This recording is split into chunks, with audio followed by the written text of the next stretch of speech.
அனைவருக்குமே வணக்கம். சற்று முன் கிடைக்கப்பெற்ற ஒரு மிக மிக முக்கியமான செய்தி ஒன்று வெளியாகி உள்ளது. சற்று முன் உதயநிதி கதை முடிந்தது. இவர்தான் அந்த சார். செருப்பை வீசிய பொதுமக்கள். இது மாரி பார்த்தீங்கன்னா, செய்திகள் வெளியாயிருக்கு. இப்ப உதயநிதி ஸ்டாலின் அவர்களுக்கும், திமுகவுக்கும் பார்த்தீங்கன்னா, நெறைய எதிர்ப்புகள தெரிவித்துட்டு வந்திருக்கக்கூடிய சூழ்நிலையில தான் பார்த்தீங்கன்னா, இப்ப உதயநிதியுடைய ஒட்டுமொத்த கதையும் முடிய போகுது இல்லையா? அதனால குற்றவாளி கொடுத்த வாக்குமூலத்தால, இப்ப அந்த சார் உதயநிதி தான் அப்படின்ற மாரி தெரிய வந்திருக்கக்கூடிய நிலையில தான் பார்த்தீங்கன்னா, அதிரடியாக திமுகவுடைய தலைமையகத்துக்கே ஒரு மிகப்பெரிய ஒரு இடியாக தான் இருக்கக்கூடிய சம்பவம் நடந்திருக்கு. ஏற்கனவே எதிர்க்கட்சிகளும் ஸோ ஸோ பத்திரிகை துறைகளும் பார்த்தீங்கன்னா, அந்த சார் யார் அப்படின்ற மாரி கேள்வியை முன்வைத்திருந்த நிலையில தான் பார்த்தீங்கன்னா, இப்ப திமுகல சிக்கியிருக்கக்கூடிய அமைச்சர்கள் பார்த்தீங்கன்னா, 2, 3 அமைச்சர்களுக்கும் இதில தொடர்பு இருக்கு. அமைச்சர் சுப்பிரமணியன் அவர்கள் பார்த்தீங்கன்னா, அவரும் கைது செய்யப்பட்டிருக்காரு. இதைத் தொடர்ந்து அந்த அமைச்சர் சுப்பிரமணியன் அவர்கள் பார்த்தீங்கன்னா, இப்ப கொடுத்த வாக்குமூலத்தால அதிரடியாக உதயநிதி ஸ்டாலின் அவர்களும் வசமாக சிக்க இருக்காரு. இத பத்தி இந்த வீடியோல பார்க்கலாம். அதுக்கு முன்னாடி நம்ம சேனலுக்கு இப்பதான் நீங்க முதல் முறையா வந்திருக்கீங்க அப்படின்னா மறக்காம நம்மளுடைய சேனலை சப்ஸ்கிரைப் பண்ணி சப்போர்ட் பண்ணுங்க. வாங்க வீடியோக்குள்ள போகலாம்.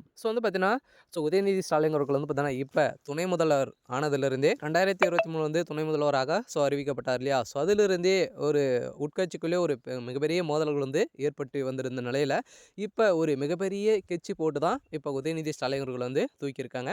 அதனால உதயநிதி ஸ்டாலின் அவர்கள் பார்த்தீங்கன்னா, ஏற்கனவே ஒரு மிகப்பெரிய பிரச்சனைகள் சிக்கியிருந்தாலும், இப்ப அண்ணாமலை பல்கலைக்கழகத்தில நடந்த இந்த பாலியல் விவகாரத்தில குற்றவாளியாக கைது செய்யப்பட்ட ஞானசேகர் அவர்கள் கொடுத்த வாக்குமூலத்தாலும், அவருடைய வீடுகளில் கிடைக்கப்பெற்ற ஆதாரத்தால் தான் இப்ப அதிரடியாக அந்த சார் உதயநிதி தான் அப்படின்ற மாரி இப்ப பார்த்தீங்கன்னா, பரவலாகவே பேசப்பட்ட ஒரு நிலையில பார்த்தீங்கன்னா, இப்ப ஈரோட்டில் நடக்கக்கூடிய இடைத்தேர்தல்ல கூட நிறைய மக்கள் அனைவருமே எதிர்ப்புகள் தெரிவித்துட்டு வந்திருக்கக்கூடிய நிலையில, இப்ப செருப்பை காட்டி ஏற்கனவே முதல்வரோட படத்துக்கு செருப்பை வீசி பார்த்தீங்கன்னா, ஒரு மூதாட்டி செஞ்சிருக்கக்கூடிய நிலையில, இதே மாரி உதயநிதிக்கும் எதிர்ப்புகள் வந்திருக்கக்கூடிய நிலையில தான் இப்ப திமுகவுடைய அரசு மீது பார்த்தீங்கன்னா, நிறைய எதிர்ப்புகள் வந்திருக்கு. அதனால சட்ட ஒழுங்கை மீறி தான் திமுகவுடைய அரசு செயல்பட்டு வருது அப்படின்ற மாரி மக்களுக்கும் ஒரு புகழாரம் கூட்டியிருக்கக்கூடிய நிலையில இப்ப உதயநிதியுடைய இந்த குற்றவாளி நியமிக்க படுவார் அப்படின்ற மாரி தான் இப்ப கிடைத்திருக்கக்கூடிய ஆதாரத்தால உதயநிதியுடைய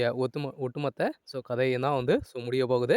அதனால திமுகவுடைய தலைமையகத்துக்கு வருகின்ற சட்டமன்ற தேர்தலுக்குள்ளே ஒரு மிகப்பெரிய பிரச்சனையை தான் பூகம்பமே வெடிக்கக்கூடிய நிலைக்கு தான் போயிருக்கு இல்லையா? இப்ப திமுகல ஒரு பூகம்பமே வெடிக்க போகுது. அதனால உதயநிதி ஸ்டாலின் அவர்களுக்கும் அமைச்சர் துரைமுருகன் அவர்களுக்கும் ஒரு உட்கட்சிக்கும் மோதல் ஏற்பட்டு இருக்கு இல்லையா? இப்ப அமைச்சர் துரைமுருகனுடைய வீட்ல நடந்த ரைடால ஒரு மிகப்பெரிய பிரச்சனைகள் வந்திருந்து, இந்த பிரச்சனை அடிப்படையில சிக்கிய உதயநிதி ஸ்டாலின் அவரும் சிக்கியிருக்காரு. ஏற்கனவே இந்த பாலியல் விவகாரத்தில தான் ஒரு முக்கிய புள்ளியாக இருக்காரு. அவரு பார்த்தீங்கன்னா, ஞானசாகர் அவர்கள் உதயநிதியுடைய ஒரு முக்கிய நபராகவும், ரைட் கையாக இருந்து வந்திருக்கக்கூடிய நிலையில் தான் இவரு உதயநிதி ஸ்டாலின் அவர்கள் என்ன சொன்னாலும் அப்படியே செய்யக்கூடிய ஆள் தான் ஞானசாகர். அதனால தான் இந்த விஷயங்கள் அனைத்துமே திமுகவுடைய தலைமையகம் அனைத்துமே துணை போயிருக்கு அப்படின்ற மாரி இப்ப வழக்கு தொடர்ந்துருக்காங்க.